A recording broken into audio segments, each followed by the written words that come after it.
En décembre 2009, Avduraman, un menuisier, achète une mitrailleuse en ex-Yougoslavie. L'histoire qui l'accompagne se déroule probablement comme suit. Le jeune frère d'Avduraman est assassiné en Serbie. Le tueur est libéré. Une mafia de la drogue et des pots de vin judiciaires sont impliqués. Avduraman doit maintenant venger le meurtre et obtient une mitraillette. Cela tombe sous le coup de la loi sur le contrôle des armes de guerre en Allemagne. Mais Nusreta est contre les projets de vengeance de son mari. On en arrive à une querelle. Le 7 mars 2010, le conseil de famille se réunit à Munich.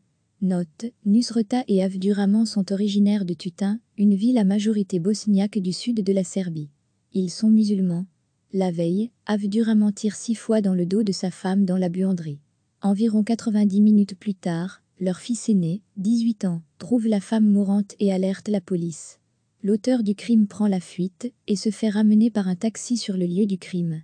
Entre-temps, la police et les secouristes sont arrivés. Avduraman joue d'abord le rôle du veuf horrifié et en deuil. Ses 4 enfants le croient aussi. Plus tard, cependant, son alibi est brisé. L'arme du crime est retrouvée dans un récipient en verre. Il s'est avéré que Nusreta faisait le ménage à plein temps dans une maison de retraite, tandis que son mari ne travaillait que sporadiquement dans la construction. Elle voulait disposer de l'argent elle-même. Mais son mari n'était pas d'accord, et dans son premier interrogatoire, en tant que suspect, il dit qu'il était grand temps.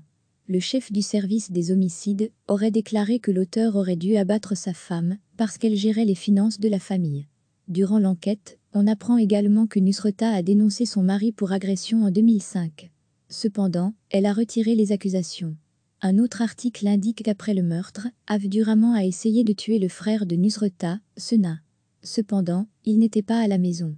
L'auteur est condamné à la prison à vie en décembre 2010 par la cour d'assises de Munich pour meurtre ignoble avec des motifs vils. La gravité particulière de la culpabilité est établie.